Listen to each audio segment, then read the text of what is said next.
ምዕራፍ 11 ዳዊት ኦርዮንን እንዳስገደለው። እንዲህም ሆነ፣ በዓመቱ መጨረሻ ነገሥታት ወደ ሰልፍ በሚወጡበት ጊዜ ዳዊት ኢዮአብን ከእርሱም ጋር አገልጋዮቹን እስራኤልንም ሁሉ ሰደደ። የአሞንንም ልጆች አጠፉ፣ አራቦትንም ከበቡ። ዳዊት ግን በኢየሩሳሌም ቀርቶ ነበር። እንዲህም ሆነ፣ ወደ ማታ ጊዜ ዳዊት ከምንጣፉ ተነሣ፣ በንጉሡም ቤት በሰገነት ላይ ተመላለሰ። በሰገነቱም ላይ አንዲት ሴት ስትታጠብ አየ። ሴቲቱም እጅግ የተዋበች መልከ መልካም ነበረች። ዳዊትም ልኮ ስለ ሴቲቱ ጠየቀ። አንድ ሰውም የኤልያብ ልጅ የኬጢያዊው የኦርዮን ሚስት ቤርሳቤ አይደለችምን? አለው። ዳዊትም መልእክተኞችን ልኮ አስመጣት። ወደ እርሱም ገባች፣ ከርኩሰቷም ነጽታ ነበርና ከእርሷ ጋር ተኛ። ወደ ቤቷም ተመለሰች። ሴቲቱም አረገዘች። ወደ ዳዊትም አርግዤአለሁ ብላ ላከችበት። ዳዊትም ወደ ኢዮአብ ኬጢያዊውን ኦርዮንን ወዲህ ላከው ብሎ ላከበት። ኢዮአብም ኦርዮንን ወደ ዳዊት ላከው። ኦርዮም ደርሶ ወደ እርሱ በገባ ጊዜ ዳዊት በኢዮአብንና የሕዝቡን ደህንነት ሰልፉም እንዴት እንደሆነ ጠየቀው። ዳዊትም ኦርዮን ወደ ቤትህ ሂድ፣ እግርህንም ታጠብ አለው። ኦርዮም ከንጉሡ ቤት ሲወጣ አንድ የንጉሥ መልእክተኛ ተከተለው።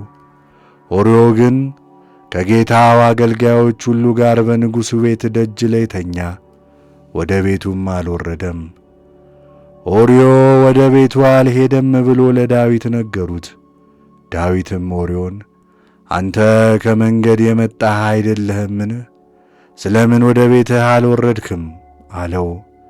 ኦርዮም ለዳዊት የእግዚአብሔር ታቦትና እስራኤል ይሁዳም በድንኳን ተቀምጠዋል። ጌታዬ ኢዮአብና የጌታዬም አገልጋዮች በሰፊ ሜዳ ሰፍረዋል። እኔ ልበላና ልጠጣ ወይስ ከሚስቴ ጋር ልተኛ ወደ ቤቴ እሄዳለሁን? በሕይወትህና በሕያው ነፍስህ እምላለሁ ይህን ነገር አላደርገውም አለ። ዳዊትም ኦርዮን ዛሬ ደግሞ በዚህ ተቀመጥ፣ ነገም አሰናብትሃለሁ አለው። ኦርዮም በዚያ ቀንና በነጋው በኢየሩሳሌም ተቀመጠ። ዳዊትም ጠራው፣ በፊቱም በላና ጠጣ፣ አሰከረውም። ነገር ግን በመሸ ጊዜ መጥቶ ከጌታው አገልጋዮች ጋር በምንጣፉ ላይ ተኛ፣ ወደ ቤቱም አልወረደም። በነጋም ጊዜ ዳዊት ለኢዮአብ ደብዳቤ ጻፈ፣ በኦርዮንም እጅ ላከው።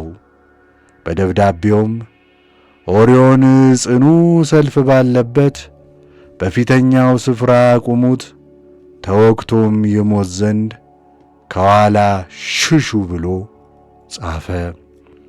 ኢዮአብም ከተማይቱን በከበበ ጊዜ ጀግኖች እንዳሉበት የሚያውቀው ስፍራ ላይ ኦርዮንን አቆመው።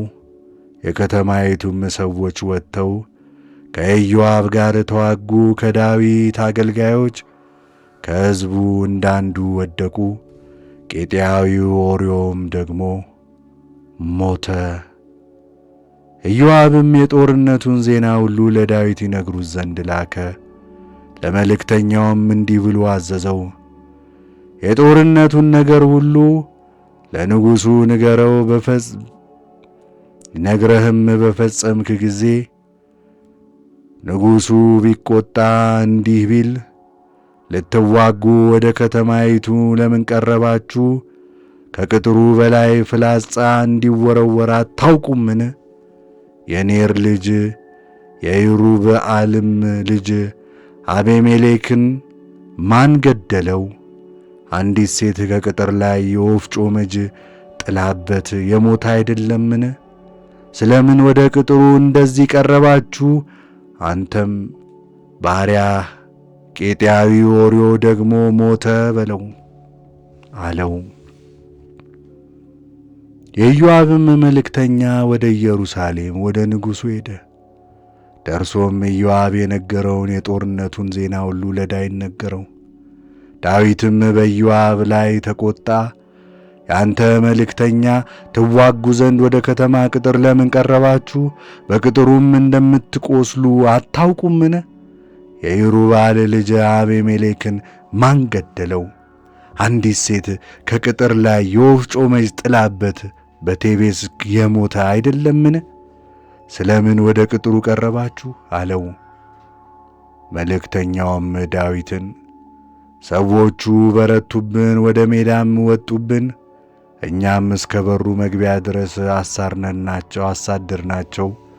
ፍላጻም የሚወረውሩ በቅጥሩ ላይ ሆነው በአገልጋዮች ላይ ወረወሩ። ከንጉሡም ብላቴኖች አንዳንድ ሞቱ። አገልጋይ ኬጢያዊው ኦርዮን ደግሞ ሞተ አለው። ዳዊትም መልእክተኛውን ሰይፍ አንድ ጊዜ ይህንን አንድ ጊዜም ያን ይበላልና ይህ ነገር በዓይንህ አይክፋ። ከተማይቱን የሚወጉትን አበርታ፣ አፍርሳትም ብለህ ለኢዮአብ ንገረው፣ አንተም አጽናው አለው። የኦርዮም ሚስት ባሏ ኦርዮ እንደ ሞተ በሰማች ጊዜ ለባሏ አለቀሰች። የልቅሷም ወራት ሲፈጸም ዳዊት ልኮ ወደ ቤቱ አስመጣት። ሚስትም ሆነችው፣ ወንድ ልጅም ወለደችለት። ነገር ግን ዳዊት ያደረገው ነገር ሁሉ በእግዚአብሔር ፊት ክፉ ሆነበት።